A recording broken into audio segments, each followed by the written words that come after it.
Ndabasuje bene data muri Yesu Kristo, ndishimye ndanezerewe kuba uyu munsi ngiye gusangira namwe ijambo ry'Imana. Nitwa Nkurikiyimana Patrick. Imana ibahe umugisha, reka dusenge. Data mwiza, Imana igira neza, uyu ni umwanya tugiye gusangira ku ijambo ryawe, ijambo wandikishije kugira ngo ritureme umutima, riduhe ubugingo buhoraho. Ndagusabye kugira ngo uraryumva wese abashe gutunganywa naryo, bashe kwezwa naryo, mu izina ryawe urakoze. Amen. Uyu munsi turasoma mu gitabo cya Yohana, mu butumwa bwiza bwa Yohana uko bwanditswe nawe. Uyu yari intumwa, yabanye n'intumwa 12 za Yesu Kristo mu buzima bari hano ku isi. Yanditse iki gitabo ahagana mu mwaka wa 70, ubwo yari arimo atotezwa cyane. Hari itotezwa ry'intumwa ridasanzwe, ariko yagize imbaraga zo kwandika igitabo kugira ngo asobanure uwo Yesu Kristo ari we, kandi abwira abantu ko Yesu Kristo ari Imana. Turasoma rero mu gice cya 15 cy'ubutumwa bwiza bwa Yohana. Muri iki gice tuhabona yuko yatangiye avuga ati ndi umuzabibu w'ukuri. Iki gice rero ajya kucyandika, uyu Yohana ashaka gusobanura Yesu Kristo wari we, yagendeye ku gice cya 13 aho yerekanye Yesu arimo yoza abigishwa be ibirenge. Nyuma yaho aza kwerekana iki gice bari mu rugendo bagana mu ishamba ry'Igetsimani. Rero mumfashe dusome umurongo wa mbere kugeza ku murongo wa 8, niho turi buze kureba, ariko reka tubanze dusome ku murongo wa mbere gusa twumva uko atubwira. Yaravuze ngo ndi umuzabibu w'ukuri, kandi data ni nyirawo uwuhingira. Ishami ryose ryo muri nje ritera imbuto arikuraho, iryera imbuto ryose aryanganyaho amahage yaryo, ngo rirusheho kwera imbuto. Abakristo rero dukeneye iki muri iyi minsi? Kubera iki dukwiriye kuguma muri Yesu Kristo? Icyambere, dukwiriye kuguma muri Yesu Kristo kugira ngo twere imbuto. Kuri uyu murongo wa kabiri haravuze ngo utera imbuto iryo shami arikuraho, noneho ngo iryera imbuto akaryanganyaho amahage. Kwera imbuto bishatse kuvuga ni ukwera imbuto zikwiriye abihannye, zikwiriye umukristo wamaze gukurikira Yesu. Kutera imbuto bigaragaza wa muntu utari wasobanukirwa Yesu Kristo ngo agendere mu buzima bukwiriye umuntu wihannye.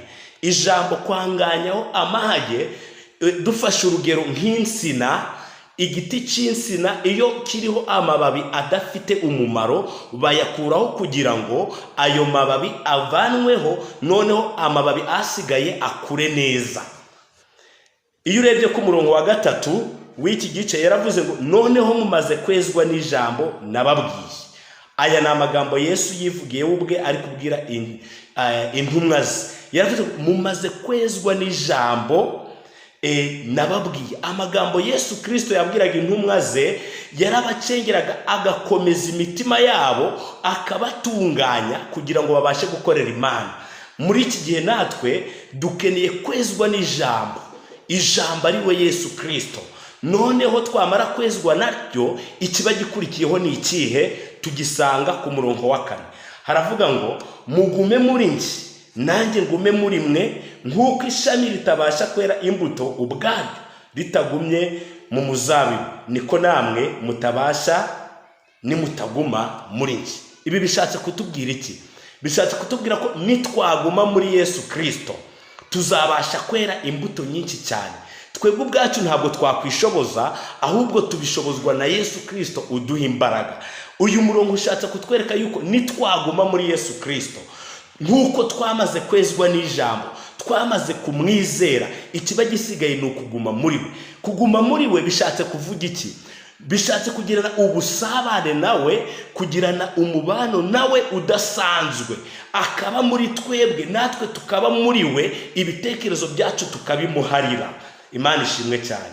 Ku murongo wa 5 niho yisobanuye neza, arangije aravuga ngo ninjye muzabibu, namwe muri amashami. Uguma muri nje nanjye nkaguma muri we, uwo niwe wera imbuto nyinshi, kuko ari ntacyo mubasha gukora mutamfite. Tudafite Kristo nta na kimwe twakora. Mbese izi mbuto ni izihe? iyo urebye mu Bagalatiya ibice 5 umurongo wa 22 izo mbuto ziragaragara. Paulo yarazitondetse ari kubwira Abagalatiya, aravuga ngo izo mbuto ni izi ngizi: harimo urukundo, harimo kwihangana, harimo kugira neza, harimo ingeso nziza. Ni imbuto nyinshi nk'abihanye, nk'abamaze kwizera Yesu Kristo dukwiriye gukurikiza kugira ngo tube abagumye muri Yesu Kristo by'ukuri. Ikindi cya kabiri tugisanga ku murongo wa 7 n'uwa 8.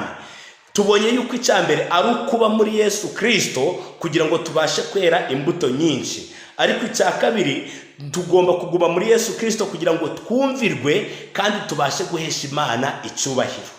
Ku murongo wa 7 haravuze ngo nimuguma muri njye, amagambo yanjye akaguma muri mwe, musabe icyo mushaka cyose muzagihabwa.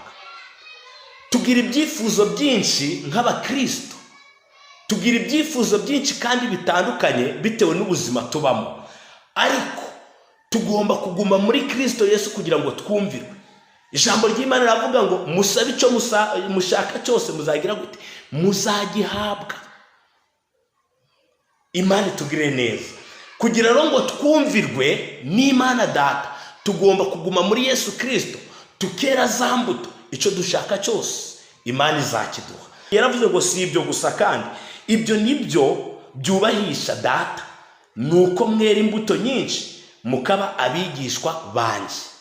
Kugira ngo twitwe abigishwa ba Yesu Kristo, nuko tugomba kuba twera imbuto z'abihanye, zikwiriye abihanye. Twamaze kuzireba harimo urukundo, ukunde mwene so. N'Imana yaravuze ngo ukunde mwene so kuko nanjye ngira nte mbakunda. Rero ibyubahisha Data wa twese nuko tuguma mu rukundo, nuko twera imbuto, nuko tuguma muri Yesu Kristo. Icyo mbifuriza kuri uyu munsi rero ni iki? Ndabifuriza kugira ngo tugirane ubumwe n'umubano n'Imana Data wa twese, tugume muri Yesu Kristo.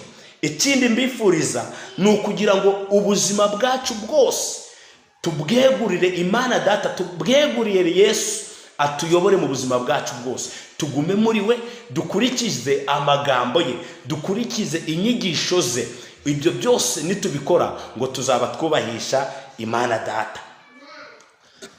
Ndagira ngo turebe icyo Yohana yabivuze mu gitabo cya mbere cya Yohana ibice 2 umurongo waho wa 28.